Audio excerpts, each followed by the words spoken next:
Ah mais t'es sérieux mec? Bah quoi? Pas le droit d'avoir une morgue à la maison? Non mais il est où le U? Un U? Le U dans morgue. Pas de U dans morgue? Le U dans morgue. Gueux? Comment ça, gueux? Morgue. Ah, d'accord. Ah, ok, attends, bouge pas.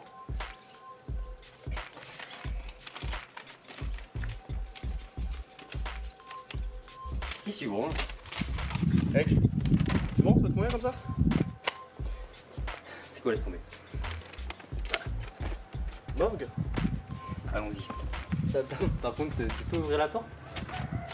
La porte. Avec un U?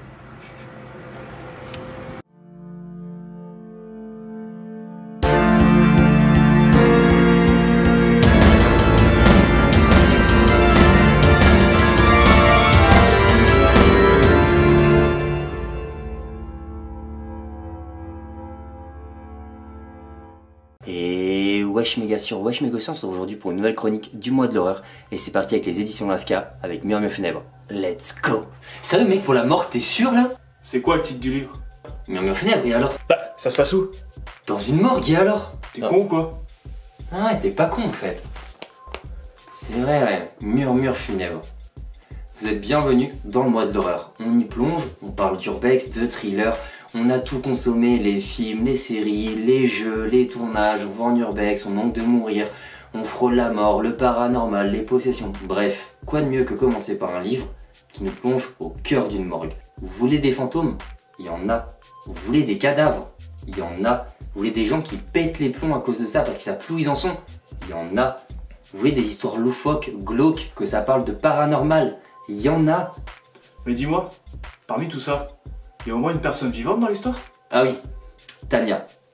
Tania, c'est donc la jeune femme qu'on va suivre tout au long de l'histoire, tout au long du roman, et on va suivre à travers ses péripéties et aussi à travers son regard, toute une aventure, pas commune, hein, bon en même temps ça se passe dans une morgue aussi à un moment donné, concentre-toi. Tania, cette jeune femme à travers qui est d'ailleurs agent mortuaire, agent funéraire, je ne sais pas trop la différence des deux, bref, elle travaille avec les morts, elle les prépare, elle vous conditionne, elle vous pouponne pour aller dans votre dernière humeur, celle du diable.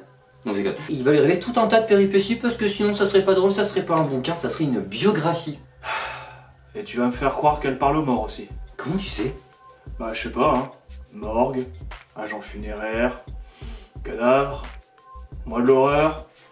Juste au hasard comme ça? C'est vrai que le lot ça se tient.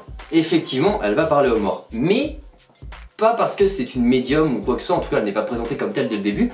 C'est une personne qui, à force de préparer des morts, va commencer petit à petit à entendre des voix, à avoir des contacts physiques, très agréable quand tu ne vois pas la personne au début, et en tout cas à discuter avec certains des défunts. Et c'est ce qui va d'ailleurs amener tout un lot de rebondissements et de péripéties, parce que certains des corps, en tout cas certaines des personnes décédées, sont mortes des fois subitement, ne sont pas mortes de vieillesse ou pas mortes avec le temps ou pas mortes d'une maladie à 80 ans, mais percutées par une voiture par exemple, par un bus ou par un tractopelle. Du coup, ils vont leur demander plein de choses. Ils vont lui demander, commencer par des choses anecdotiques, du genre écrire une lettre, c'est pas vraiment du spoil, hein, c'est des trucs vraiment random, surtout qu'il va y avoir énormément de péripéties. Ça va commencer par des petites lettres d'amour à transmettre à une femme, etc. Et jusqu'à un fameux fantôme, en tout cas un défunt qu'elle va voir et entendre, et celui-là pourra même entrer en contact physique avec elle, ce qui commence à devenir un peu problématique et un peu flippant. Tout comme tourner dans une morgue. C'est vrai que c'est glauque. Plutôt. D'ailleurs, j'ai une question. Niveau émotion, comment elle gère? En fait, c'est très compliqué et je pense qu'on est assez bien plongé dedans à travers ce livre, c'est-à-dire qu'il y a plein de moments où je me suis dit mais t'es teubé! C'est pas possible de réagir comme ça, mais parce qu'en fait, je me suis fait la réflexion devant d'autres séries aussi, très récemment, notamment quand je consomme de l'horreur, parce que je me dis, non mais c'est... Puis on a tous aussi cette grande remarque quand on regarde un film d'horreur à se dire, mais enfin c'est logique, fallait aller à droite, arrête de courir tout droit et on gueule dans notre télé comme s'ils pouvaient nous entendre. Il faut pas oublier le détail que nous on est tranquillement assis dans notre canapé avec petit coca chéri, popcorn, voire chips Bretz, fromage du Jura, voire moutarde de miel parce que c'est les meilleurs. Et que nous on n'est pas du tout dans une situation d'angoisse. Même si on arrive à se plonger au ressenti des sentiments et des émotions, on est quand même très loin d'être enfermé dans un bunker secret avec des monstres qui veulent nous bouffer. quand on est affalé dans notre canapé. Vous pouvez le regarder sur une chaise, ça ne changera pas la donne. C'est aussi le plus dur, et je pense que c'est aussi le travail de l'auteur qui est le plus dur quand on transmet des émotions, c'est d'arriver à se mettre à la place de cette personne qui doit être pas bien, pas bien, pas bien. C'est-à-dire que quand vous êtes en train de déplacer votre corps, je rappelle que souvent en plus c'est des gens qui bossent seuls ou qui voient très peu de personnes à part les gardiens, les gens du ménage, et encore ça dépend parce qu'il faut ils bossent la nuit. Vous êtes tout seul, enfermé, vous êtes que avec des morts et d'un coup il y a des gens qui se mettent à vous parler alors que vous êtes tout seul.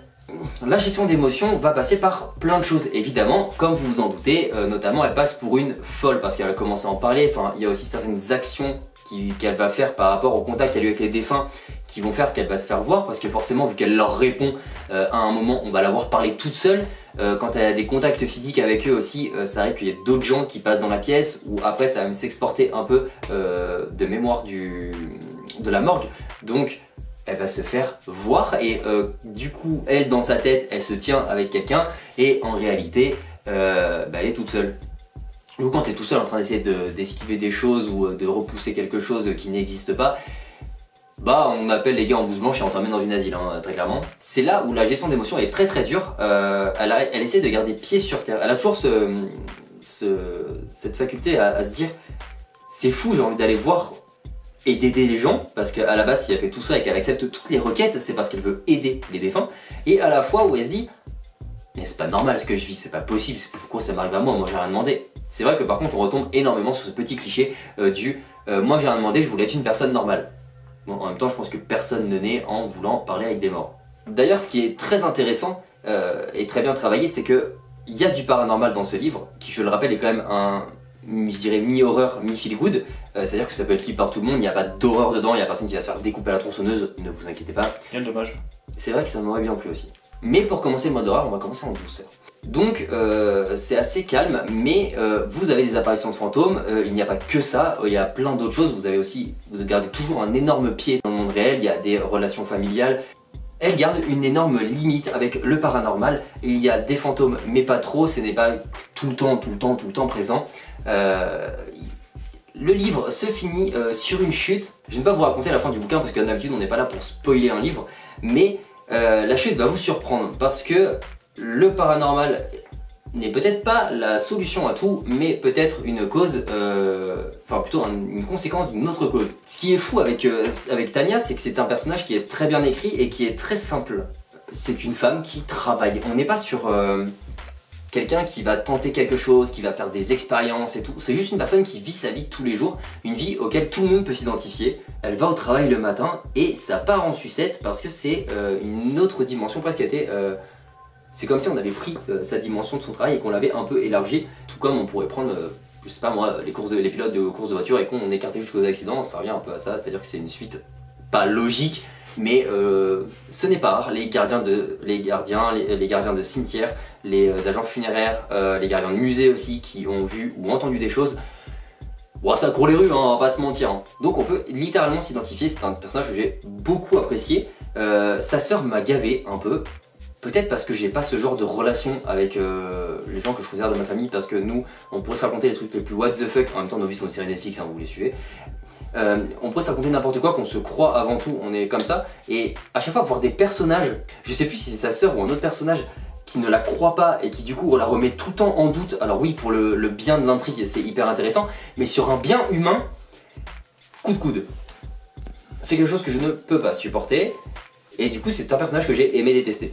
Parce qu'on n'oublie pas, les personnages qu'on aime détester, c'est important. Il faut aussi rappeler un point important, le fantôme, le défunt donc, avec qui elle va avoir le plus de contact, va l'emmener plus loin que les autres. Je ne vous raconterai pas quoi ici parce que sinon, encore une fois, ce serait du gros spoil et vous apprécierez pas le bouquin si vous le savez à l'avance. Mais va l'emmener plus loin, va lui faire des choses, et c'est là où vous allez vous dire que bah le paranormal a ses limites, mais pas le monde réel visiblement.